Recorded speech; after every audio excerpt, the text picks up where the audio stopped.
স্বাগতম ক্রিক ফ্রেন্ডসের নিয়মিত আয়োজন টোটাল ইম্প্যাক্ট। আমি সৈয়দ সামি আছি আপনাদের সঙ্গে। ওয়েস্ট ইন্ডিজের বিপক্ষে প্রথম 2 ম্যাচের আগেই কিন্তু সিরিজ হাতছাড়া হয়েছিল বাংলাদেশের। শেষ ম্যাচটা কিন্তু হোয়াইট ওয়াশ বাঁচানোর মিশন ছিল বাংলাদেশের, কিন্তু বাংলাদেশ সেটা কিন্তু পারেনি। লিটন কুমার দাসের দল পারেনি। শেষ ম্যাচে তারা 5 উইকেটে হেরে গেছে, এর ফলে হোয়াইট ওয়াশ নিশ্চিত হয়েছে। এই ম্যাচটা কীরকম ছিল এটা নিয়ে কথা বলার জন্য হাজির হয়েছি। আমার সঙ্গে আছেন মোহাম্মদ সাদমান। সাদমান, স্বাগতম। ধন্যবাদ। পুরো সিরিজ জুড়ে পারফরমেন্সে আপনি অবশ্যই হতাশ, তবে মানে লাস্ট ম্যাচটা কীরকম হলো আপনার মনে হয়? না, আমরা কিন্তু বলছিলাম যে মিরপুর থেকে শিফট হয়ে যেহেতু চিটাগাং গিয়েছে, এই উইকেটটা কিন্তু একটু স্পোর্টিং মিরপুরের চেয়ে ভালো। সো সেইখানে আসলে বাংলাদেশ কীরকম পারফর্ম করে সেটা অনেক গুরুত্বপূর্ণ একটা বিষয়। আসলে আমরা কিন্তু এটাই ভয় করছিলাম যে এরকম পিচে বাংলাদেশ কলাপস করে নাকি, এবং সেটাই কিন্তু হলো। 3 ম্যাচেই কিন্তু আমরা তেমন কোনো ফাইটই দেখতে পারলাম না। সেই মাঝখানের ম্যাচটা যদিও আমাদের হাতে ছিল, আমরা কিন্তু মানে ওই ম্যাচটা প্রায় জিতে গিয়েছিলাম, কিন্তু লাস্টের দিকের কলাপসের জন্য কিন্তু ম্যাচটা হাতছাড়া হয়েছে, যার ফলে সিরিজটা আমরা আগেই হারিয়েছি। কিন্তু আজকে তানজিদ হাসান তামিমের ইনিংস ছাড়া আমার মনে হয় না বাংলাদেশের ব্যাটিং নিয়ে আর কিছু বলার আছে। কারণ আপনি দেখবেন যে পুরা সিরিজটা জুড়েই বাংলাদেশের কোনো ব্যাটার আসলে দাঁড়াতে পারেনি এই একটা ব্যাটার ছাড়া। সো আমার আজকেও সেম জিনিসটাই হলো। এখন এটা আসলে এই কোয়েশ্চেনটা আসলে থেকেই যাবে যে তাহলে যে মিরপুরের উইকেট ছাড়া বাংলাদেশ কি আসলে পারে না? আমরা কিন্তু ওয়েস্ট ইন্ডিজের মাটিতে গিয়েও T20 সিরিজ জিতে এসেছি, কিন্তু এগুলো আসলে কি মানে ফ্লুক টাইপের তাহলে বলা যায়, কারণ আপনার কোনো কনসিস্টেন্সি নেই। আপনি একটা ভালো উইকেটে আসলে রেগুলার পারফর্ম করতে পারেন না, হঠাৎ হয়তো জিতবেন, এই জিনিসটা কিন্তু হয়ে আসছে, এবং জিনিসটা খুবই হতাশার।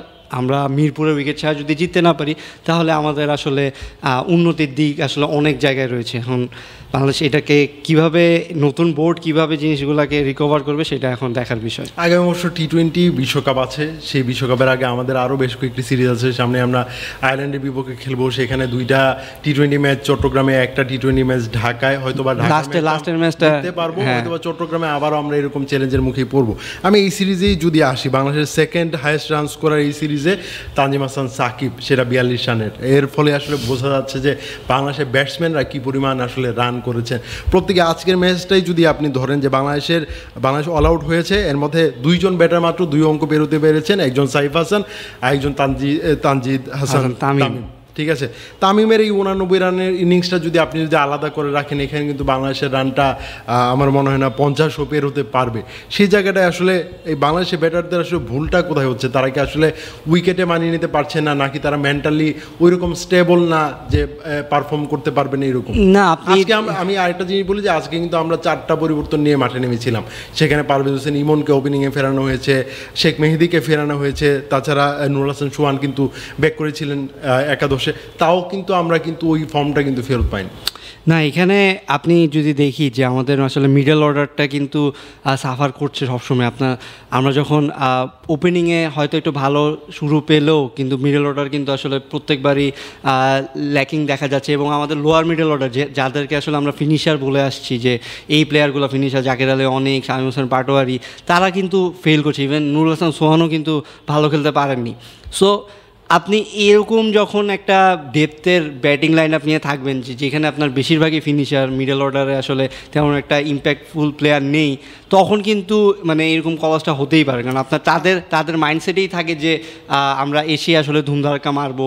আর আরেকটা বিষয়ে আপনি হয়তো বা লক্ষ্য করেছেন যে নুরুল হাসান সোহান বা জাকের আলী অনেক, তাদের প্রতি T20 20 ওভারের একটা ম্যাচ, সেখানে তারা কিন্তু ওয়ানডে খেলেন, টেস্ট খেলেন, সেখানে 20 ওভারের একটা ম্যাচে তাদেরকে আসলে টিম ম্যানেজমেন্ট ভরসা করতে পারছে না। সেই জায়গায় কিন্তু রিশাদ হোসেন বা নাসুম আহমেদ এইরকম ব্যাটারদের কিন্তু তাদের আগে পাঠানো হচ্ছে। আজকে আমরা সেটাই দেখেছি। আপনি এটা নিয়ে কিন্তু খুবই সমালোচনা হচ্ছে যে জাকের আলী অনেকের আসলে ব্যাটিং ইয়েটা নিয়ে, যে 1 ডাইমেনশনাল প্লেয়ার হয়ে গেছেন তিনি অফ সাইডে আসলে খেলছেনই না, এটা নিয়ে অনেক ট্রল হচ্ছে, মিম হচ্ছে। কিন্তু লেগ সাইডে একটা লো ফুল টস পেয়েছিলেন, সেই বলটাতে এলবিডব্লিউ ফিরে গেছেন। এখন আমরা এটা নিয়ে কিন্তু মজা করছিলাম যে আমরা যখন খেলি, মানে আমরা তো এখনও টুকটাক খেলাধুলা করি, তখন কিন্তু যখন আমরা এক সাইডেই খেলি বা অফ সাইড যখন খেলি না, তখন কিন্তু আমাদের টিমমেটরা বলে যে কি এক সাইডে কেন খেলা হচ্ছে এই সেই। এখন তখন আমরা তো নিজেদের কাছে আসলে গিল্ট ফিল হয় যে না, আমরা তো আসলে এক সাইডে খেলতে পারছি, আমাদের বিল্ড আপটা ওরকম। এখন আপনি একটা প্রফেশনাল ক্রিকেটার যিনি 16-17 বছর ধরে প্র্যাকটিস করে এই পর্যায়ে এসেছেন, বা এতদিন তার কাজই এটা, সেইখানে আপনার একটা প্লেয়ারের যখন একটা সাইড এতটা দুর্বল হবে তখন কিন্তু সেটা আসলে খুবই মানে বেমানান। কারণ আপনি দেখবেন যে আপনি এই বাংলাদেশের নিজের ঘরের মাঠেই আপনি এক জায়গায় খেলছেন, আপনি বাইরে যখন খেলতে যাবেন, আপনি চিন্তা করেন অস্ট্রেলিয়ার মাটিতে যখন আপনি খেলতে যাবেন,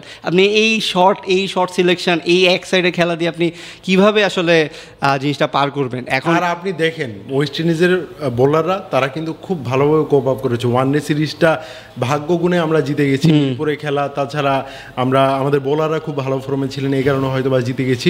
কিন্তু টি-20 সিরিজ বোলাররা কিন্তু টি-20তেও ভালো করেছে, তাদের ওয়েস্ট ইন্ডিজের বোলাররা কিন্তু স্পেশালি ওয়েদারটা কিন্তু খুব ভালোভাবে কোপ আপ করেছে। তারা কিন্তু দেখতে পেরেছিলাম যে তারা একটু স্লোয়ার মারছেন, যে স্পিনাররা হয়তো বা 90-95 গতিতে বল করেন, তারা কিন্তু 90-এর নিচেও বল করেছেন, যেন বাংলাদেশের বোলারদের জন্য খেলাটা একটু ডিফিকাল্ট হয়ে যায়। বাংলাদেশের ব্যাটার তারা লাস্ট প্রেস কনফারেন্স ওয়েস্ট ইন্ডিজে কে এসেছিলেন আমার মনে নেই, তিনি আসলে বলছিলেন যে বাংলাদেশের ব্যাটাররা তাদের আসলে গায়ের জোর এতটা নেই, আমরা জানি, এই কারণে তাদেরকে স্লোয়ার বল দিচ্ছি, যেন তারা আসলে ছক্কা মারার চেষ্টা করে, সেটা কিন্তু ছক্কা হবে না, তারাও যেন ওয়েস্ট ইন্ডিজ।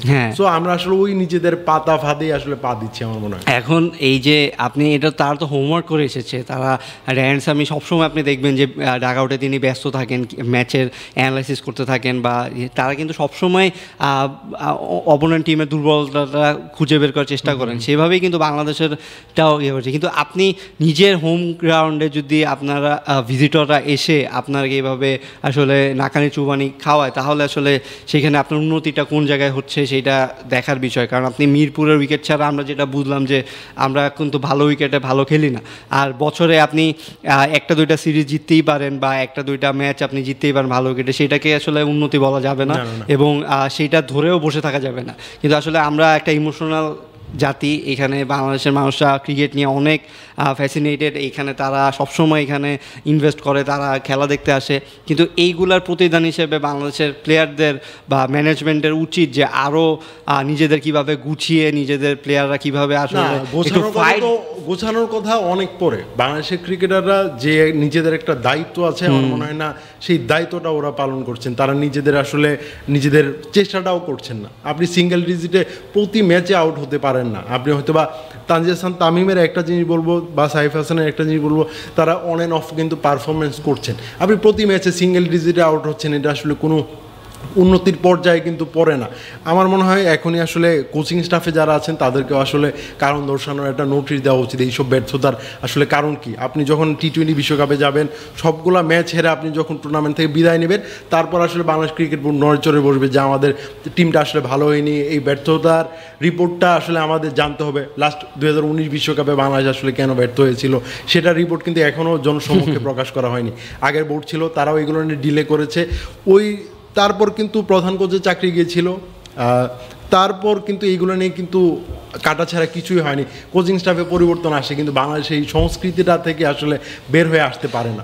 আমাদের এই অবস্থার জন্যই কিন্তু এখনও দেখবেন যে আমাদের এক্স ক্রিকেটার যারা রয়েছেন, যারা রিসেন্টলি রিটায়ারমেন্ট, তাদের নিয়ে কিন্তু দর্শকরা এখনও মাতামাতি করছেন। বা আমি পার্টিকুলারলি সাকিব আল হাসানের কথাই বলতে পারি, প্রত্যেক ম্যাচে দেখবেন যে আপনার সাকিব আল হাসানের প্লে কার্ড বা সাকিব আল হাসানকে নিয়েই দর্শকরা ইয়ে করছে, কারণ তিনি বাংলাদেশের জন্য সেটা ডেলিভার করেছিলেন। তিনি বাংলাদেশের জন্য, আমি সব কিছু বাদ দিলাম, ক্রিকেট মাঠের খেলার কথা বলছি, তিনি সেইভাবেই ডেলিভার করেছিলেন। অ্যাজ এ প্লেয়ার হিসেবে আপনার আসলে যেটুক প্রাপ্তি থাকা উচিত আপনার দেশের জন্য, সেটুক কিন্তু তার রয়েছে। এখন আমি অন্য ডিসিশন আসলে যেতেই চাচ্ছি না, এটা নিয়ে আসলে ডিসিশন করার মতো এখানে আমাদের কথা নেই। আমি যে পয়েন্টটা ধরতে চাচ্ছি যে আপনি এই নিজের দেশে এরকম একটা প্লেয়ার থাকা সত্ত্বেও, আমি শুধু সাকিব না, তামিমের কথা বলুন, মুশফিক বা মাহমুদুল্লাহর কথা বলুন, মাশরাফির কথা বলুন, তারা আসলে যেই টোনটা, যেই স্ট্যান্ডার্ডটা আসলে তৈরি করে গিয়েছিল, সেইটাকে আপনি যেখানে ছাপিয়ে যাওয়ার কথা, আমাদের নতুন প্লেয়ারদের যেখানে ছাপিয়ে যাওয়ার কথা, সেটার আসলে ধারে কাছেও নেই। আপনি যদি এই 5টা প্লেয়ারকে একটা টিমে রাখেন, একটা টিমে রেখে আরও কিছু ইয়াং স্টারদের নিয়ে একটা দল বানান এবং এখনের বাংলাদেশ টিমকে বানান, আমার মনে হয় যে তারা কিন্তু এই টিমটাকে হারিয়ে দেবে। কারণ তাদের মেধা, ক্রিকেটের মেধা যেরকম ছিল, তাদের ম্যাচ সিনারিও বুঝার যেই ম্যাচিউরিটিটা ছিল, সেটা কিন্তু অনেক মানে বাংলাদেশে এখনকার অনেক প্লেয়ারের মধ্যেই নেই। আবার বাংলাদেশে অনেক দর্শক আসলে বলেন যে সাকিব, তামিম, মাশরাফি এরা আসলে এত বছর খেলে গেছে, বাংলাদেশকে একটা মেজর ট্রফি আসলে এনে দিতে পারেনি, এটা তাদের ব্যর্থতা, অবশ্যই মানছি। তবে আমাদের এখন যে টিমটা খেলছে আমার মনে হয় না এই টিমটা আগামী 30-40 বছর যদি খেলে এই টিমটাই, তাহলে তারাও আসলে একটা মেজর ট্রফি পাবে। আমরা আসলে দিনকে দিন নিচেই নেমে যাচ্ছি। জিম্বাবুয়ে, কেনিয়া যেভাবে ক্রিকেট থেকে আসলে হারিয়ে গেছে বা অনেক টিম হারিয়ে যাচ্ছে, আমরা আসলে সেই পর্যায়ে আছি। এখন আমাদের আশার আলো বলতে হবে যে নতুন আমাদের বোর্ড এসেছেন, আমাদের এখনকার যে প্রেসিডেন্ট তিনি এরকম ছোট দলদের সাথে কাজ করে এসেছেন, তিনি জানেন যে কোন জায়গায় আসলে উন্নতি করলে পুরো দলটাকে আসলে এখন আমাদেরকে ওই রকম ভাবে আসলে ট্রিট করতে হবে। আমরা একটা ছোট দল, আমাদের কিভাবে আসলে ভালো একটা পর্যায়ে যাওয়া উচিত, আমরা আসলে কি মানে পারি বা কি অ্যাচিভ করেছি সেগুলো আসলে ভুলে যেতে হবে। কারণ আপনার এখন আসলে আমরা মাইনাসে রয়েছি, সেটা থেকে আমরা জিরোতে আসতে হবে, তারপর হচ্ছে প্লাসে যেতে হবে। সো আমাদের আসলে ওইভাবেই চিন্তা করা উচিত। আমাদের যদি আরও 2-3 বছর লসও হয়, মানে আমরা যদি ট্রফি না পাই বা কিন্তু সেটার জন্য যদি আমাদের ডোমেস্টিক উন্নতি করতে হয়, সেটাই আসলে করা উচিত। ডোমেস্টিক উন্নতি করলেই কিন্তু আপনি আরও 5-4 বছর পরে হয়তো আপনি সেটার একটা সুফল পাবেন। সো সেই দিকটাতে আসলে আমার কনসার্ন নিতে হবে, এটি আসলে হোল পয়েন্ট। কারণ আপনি যেভাবে পারফর্ম করছেন বা যেভাবে করছেন, যেই ম্যাচিউরিটি দিয়ে খেলছেন, সেটা আসলে একটা ছোট দলের যেভাবে খেলে, যে রেগুলার যারা খেলে না তাদের যেরকম পারফরমেন্স হয় সেরকম। আপনি দেখবেন যে আয়ারল্যান্ড যখন আসবে, আয়ারল্যান্ডও দেখা যাবে এমন ম্যাচিওর ম্যাচ খেলেছেন বা এত ম্যাচিওরভাবে খেলেছে, বাংলাদেশ সেখানেও পেরে উঠতে পারছে না। এখন এটা কি শুধুই মাসেল পাওয়ার? সেটা তো আর না। আপনার নিশ্চয়ই T20 শুধু মাসেল পাওয়ার দিয়েই খেলে না, আপনার আসলে পারফর্ম করতে হয় দলীয়ভাবে। সিঙ্গেল ডিজিট থেকে ডাবল ডিজিটে যাওয়ার জন্য আপনার মাসেল পাওয়ারের কিন্তু কোনো দরকার নেই। আপনি স্ট্রাইক রোটেট করেও কিন্তু আপনি স্ট্রাইক রেট বাড়িয়ে খেলতে পারেন, সেটা কিন্তু আমরা দেখেছি। এখন এই বেসিক খেলাটা বা বেসিক জিনিসগুলা বাংলাদেশের প্লেয়াররা কতটুকু কোপ আপ করবে, কতটুকু কী করবে, সেটা আসলে দেখার বিষয়। আমাদের এখন দেখেন main performance Liton Das injury থেকে ফিরেছেন, তিনিও কিন্তু পারফর্ম করতে পারেনি। সাইফ হাসানকে নিয়ে আমরা এত কথা বলেছিলাম যে সাইফ হাসান এখন তিনি মানে কতদিন আর সার্ভিস দিলেন, মানে এত তাড়াতাড়ি আপনার ফর্ম যদি ড্রপ করে তাহলে তো আসলে হলো না। আপনি সুরমান গিলকে দেখবেন যে বছরে তিনি 1600-1500 রান করেছেন মনে হয়, এই বছর না, অভিষেক শর্মার কথা জানেন। সো আপনি এত রান না করুন, আপনি অন্তত 25-30 করে T20 একটা ইনিংস খেলুন প্রত্যেক ম্যাচে, বা একটা বছর জুড়ে আপনি পারফর্ম করুন, তাহলে না আপনি বুঝতে পারবো যে আসলে কতটুকু তারা পারফর্ম করছে। আবার তানজিদ হাসান তামিম এই বছরটা যেভাবে আসলে খেলছেন, ধারাবাহিকভাবে পারফরমেন্স করেছেন, T20-তে এক বছরে সবচেয়ে বেশি রান করেছেন বাংলাদেশের হয়ে। আমার মনে হয় যে তানজিদ হাসান তামিম যেভাবে ধারাবাহিকভাবে খেলছেন, বাংলাদেশি ক্রিকেটারদের এটা আসলে ফলো করা উচিত। তাহলে আসলে মানে আপনি এই টিমটাতে যা রয়েছে তারা কিন্তু বেশিরভাগই এখন under-19 world cup winner. So তাদের মেন্টালিটি কিন্তু উইনিং মেন্টালিটি হওয়া উচিত। সো তারা যদি আমাদের নেক্সট 5-6 বছর, 8-9-10 বছর যদি সার্ভিস দিতে না পারেন, তাহলে তো আসলে আমাদের ফিউচার আসলে অন্ধকার। কারণ তারাই কিন্তু যেই আশাটা দেখিয়েছিল যে সাকিব, তামিমরা যখন চলে যাবে, তখন এই টিমটা যখন ন্যাশনাল টিমের হয়ে দায়িত্ব পালন করবে, তখন কিন্তু তারা আসলে আরও ভালো পারফরমেন্স দিবে। এখন আমরা এখনও সেটা পাচ্ছি না, কিন্তু আসলে আমরা তো আশা করবই যে ফিউচারে ইভেন নেক্সট সিরিজটাতে আমরা আসলে ঘুরে দাঁড়াবো। এই হতাশা নিয়ে আসলে মানে এই সিরিজটা শেষ করতে হলো, এবং ওয়ানডে সিরিজ যেহেতু জিতেছি, একটা পজিটিভ দিক হয়তো আছে আমাদের। দর্শক, ক্রিকেট ফ্রেন্ডসের নিয়মিত আয়োজনে আমাদের সঙ্গে থাকার জন্য ধন্যবাদ। পরবর্তী কোনো পর্বে অন্য কোনো বিষয় নিয়ে আবার কথা বলবো, সেই পর্যন্ত আমাদের সঙ্গে থাকুন।